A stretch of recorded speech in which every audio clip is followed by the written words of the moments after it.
প্রিয় দর্শক আসসালামু আলাইকুম। জামাতে ক্ষমতা আসার সম্ভাবনা দেখছে বিশ্ব মিডিয়া। যে শিরোনাম করা হয়েছে ৩ টি মিডিয়াতে, আগামী নির্বাচনে জামাতে ইসলামের অতীতে যেকোনো সময়ের চেয়ে ভালো ফল করবে ওয়াশিংটন পোস্ট। রাষ্ট্রীয় ক্ষমতায় যাওয়ার বাস্তব সম্ভাবনার মুখে দাঁড়িয়ে আছে জামাত ইসলাম। আল জাজিরা অন্তর্ভুক্তিমূলক অবস্থানে ভর করে ইতিহাসে সেরা নির্বাচনী ফল আশা করছে জামাতে ইসলামের সমর্থকরা। রয়টার্স বাংলাদেশের রাজনীতিতে আসন্ন সাধারণ নির্বাচনকে ঘিরে বড় ধরনের পরিবর্তনের আভাস মিলছে। প্রথমবারের মতো কোনো নির্বাচনী জোটের প্রধান শক্তি হিসেবে রাষ্ট্রীয় ক্ষমতা যাওয়ার সম্ভাবনার মুখে দাঁড়িয়ে আছে দেশের সবচেয়ে বড় ইসলামী দল জামাতে ইসলাম।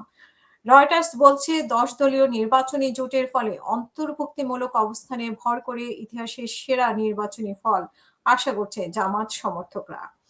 আগামী ১২ই ফেব্রুয়ারি অনুষ্ঠিতব্য জাতীয় নির্বাচনকে কেন্দ্র করে দলটি তাদের ইতিহাসে সবচেয়ে বড় রাজনৈতিক সুযোগের সামনে অবস্থান করছে বলে জানিয়েছে আন্তর্জাতিক গণমাধ্যম Al Jazeera, Washington Post, BBC, Reuters. ২০২৪ সালে ৫ই আগস্টের পর থেকে দলটির দৃশ্যমান কার্যক্রম বেড়েছে বহুগুণ। দেশীয় ও আন্তর্জাতিকভাবে অঙ্গনে সমানভাবে সক্রিয় দলটি। বিভিন্ন দেশের আমন্ত্রণে বিদেশ সফর করেছে দলটির নেতারা। বাংলাদেশে থাকা বিভিন্ন দেশের কূটনৈতিকরাও যোগাযোগ বাড়িয়েছে জামাতের সঙ্গে। গত বছরে ৪ সেপ্টেম্বরে চলতি বছরে জানুয়ারি পর্যন্ত প্রায় ২৫টি দেশ ও ৩টি সংস্থার রাষ্ট্রদূত, প্রতিনিধি ও কূটনৈতিকরা জামাতে ইসলামের সঙ্গে সাক্ষাৎ ও বৈঠক করেন। ২০২৪ সালে ৫ই আগস্ট আওয়ামী লীগ সরকারের পতনের পর এখন পর্যন্ত অন্তত ৫০ দেশের রাষ্ট্রদূত, প্রতিনিধি ও কূটনৈতিকদের সঙ্গে বৈঠক করেন জামাতের নেতারা। এদিকে সাংগঠনিক শক্তির দিক থেকেও জামাত এখন সুসংগঠিত অবস্থানে রয়েছে। তাদের ছাত্র সংগঠন ইসলামী ছাত্র শিবির সাম্প্রতিক সময়ে বিভিন্ন বিশ্ববিদ্যালয় ছাত্র সংসদ নির্বাচনে উল্লেখযোগ্য সাফল্য পেয়েছে। দলটির দাবি অনুযায়ী বর্তমানে প্রায় ২ কোটি সমর্থক এবং ২.৫ লাখ নিবন্ধিত সদস্য রয়েছে। আন্তর্জাতিক গণমাধ্যমের বিশ্লেষণে বলা যায়, আপাতত ফ্রন্ট রানার হিসেবে থাকা বিএনপির প্রধান প্রতিদ্বন্দ্বী হয়ে উঠেছে জামাত ইসলাম। জাতীয় নাগরিক পার্টি ও কয়েকটি ইসলামী দলের সমন্বয়ে গঠিত একটি নতুন নির্বাচনী জোটের মাধ্যমে দলটি নিজের শক্ত অবস্থান তৈরি করেছে। সাম্প্রতিক জনমত জরিপগুলো জামাতের উত্থান আরও স্পষ্ট করেছে। গত ডিসেম্বরে যুক্তরাষ্ট্রভিত্তিক ইন্টারন্যাশনাল রিপাবলিকান ইনস্টিটিউটের এক জরিপে বিএনপি জনসমর্থন ৩৩% এবং জামাতে ২৯% বলে উঠে আসে। এরপর চলতি মাসে প্রকাশিত দেশীয় কয়েকটি সংস্থার যৌথ জরিপে ব্যবধানে আরও কমে গিয়ে বিএনপির সমর্থন ৩৪% ও ৭% এবং জামাতের সমর্থন ৩৩.৬% দাঁড়িয়েছে। বিশ্লেষকদের মতে জামাত যদি এবারে নির্বাচনে জয়ী হতে পারে তবে তা হবে দলটির জন্য এক নাটকীয় রাজনৈতিক প্রত্যাবর্তন। কারণ গত ১.৫ দশক ধরে দলটির কঠোর দমন পীড়নের মুখে ছিল। এই সময় মানবতা বিরোধী অপরাধের মামলায় দলটির শীর্ষ নেতাদের কেউ ফাঁসির দণ্ড পেয়েছে, কেউ দীর্ঘ কারাদণ্ড ভোগ করেছে। বিশ্লেষকদের মতে ১২ই ফেব্রুয়ারি নির্বাচন শুধু একটি ভোটাভুটি নয়, এটি হতে যাচ্ছে জামাতে ইসলামের জাতীয় গ্রহণযোগ্যতা ও রাজনৈতিক বৈধতা অর্জনের এক কঠিন পরীক্ষা। এই নির্বাচনে নির্ধারণ করবে দীর্ঘদিন বিতর্কের কেন্দ্রে থাকা দলটি তাদের সাংগঠনিক শক্তিকে আদৌ রাষ্ট্রীয় ক্ষমতায় রূপ দিতে পারে কিনা। এছাড়াও বাংলাদেশে জামাতে ইসলামের সঙ্গে যুক্তরাষ্ট্র বন্ধুত্ব চায়। বাংলাদেশের আসন্ন সাধারণ নির্বাচনকে সামনে রেখে এক চাঞ্চল্যকর প্রতিবেদন প্রকাশ করেছে মার্কিন সংবাদ মাধ্যম ওয়াশিংটন পোস্ট। প্রতিবেদনে দাবি করা হয়েছে, দীর্ঘদিন নিষিদ্ধ কোণঠাসা থাকা ইসলামপন্থী দল জামাত ইসলামের সঙ্গে সম্পর্ক বাড়াতে এবং দলটির সঙ্গে বন্ধুত্ব হিসেবে সম্পর্ক করতে আগ্রহী ঢাকার মার্কিন কূটনীতিকরা। মার্কিন সংবাদ মাধ্যম ওয়াশিংটন পোস্টের হাতে আসা কিছু অডিও রেকর্ডের বরাত দিয়ে এই তথ্য জানা গেছে। দেশটির এক কূটনৈতিক নারী এক নারী সাংবাদিকের সঙ্গে আলাপকালে কথা জানিয়েছে। প্রতিবেদন আরো বলা হয়েছে 1 ডিসেম্বর 2025 নারী সাংবাদিকের সঙ্গে এক রুদ্ধতার বৈঠকে ঢাকায় একজন মার্কিন কূটনৈতিকের মন্তব্য করেন যে বাংলাদেশের বর্তমানে অনেকটা ইসলামপন্থী ধারায় মোড় নিয়েছে। ওই কূটনৈতিক পূর্বাভাস দেন যে আগামী 12 ফেব্রুয়ারি নির্বাচনে জামাতে ইসলামের অতীত যে কোনো সময়ের চেয়ে ভালো ফল করবে। রয়টার্সের প্রতিবেদনে জানায় 1 দশকেরও বেশি নির্বাচনী রাজনীতির বাইরে থাকা বাংলাদেশের সবচেয়ে বড় ইসলামপন্থী দল জামাতে ইসলামের এবার খোলস পাল্টে নিজেকে নতুন ভাবে উপস্থাপন করছে। আসন্ন সংসদ নির্বাচনের সামনে রেখে দলটি নতুন সমর্থকও টানছে। মুসলিম সংখ্যাগরিষ্ঠ বাংলাদেশে 2024 সালের আগস্টের অভ্যুত্থানে ফ্যাসিস্ট শেখ হাসিনা ও তার ক্ষমতাচ্যুত হয়।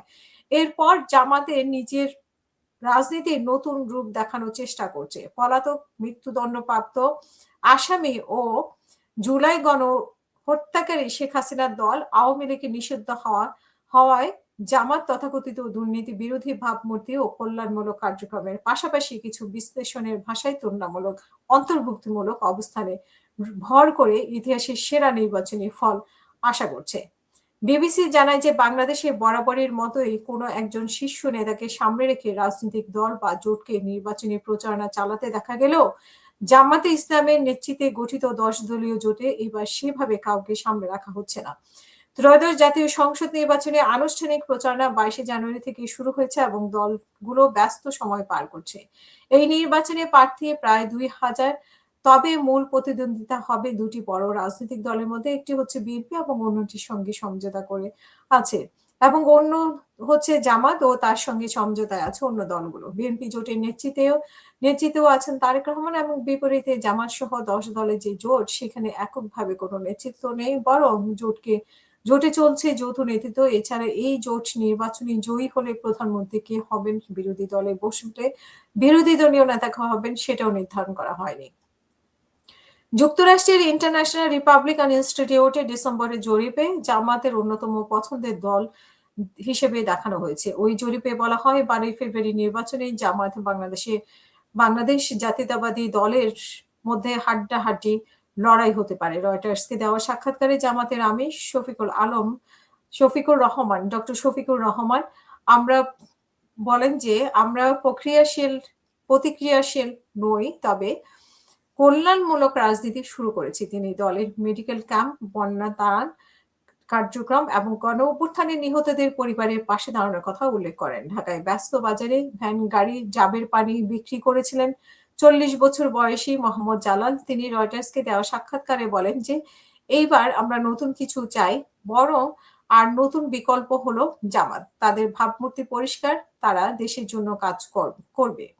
রাজনৈতিক বিশ্লেষকদের মতে বিশ্লেষক ও নির্বাচনী গবেষণায় অধ্যাপক ডক্টর শাহাবুল হক জানান যে ফ্যাসিস্ট শেখ হাসিনা শাসনামলে নিপীড়িত ও ক্ষমতায় অপব্যবহারের বিরুদ্ধে মানুষের ক্ষোভ জামাতকে সুবিধা দিয়েছে।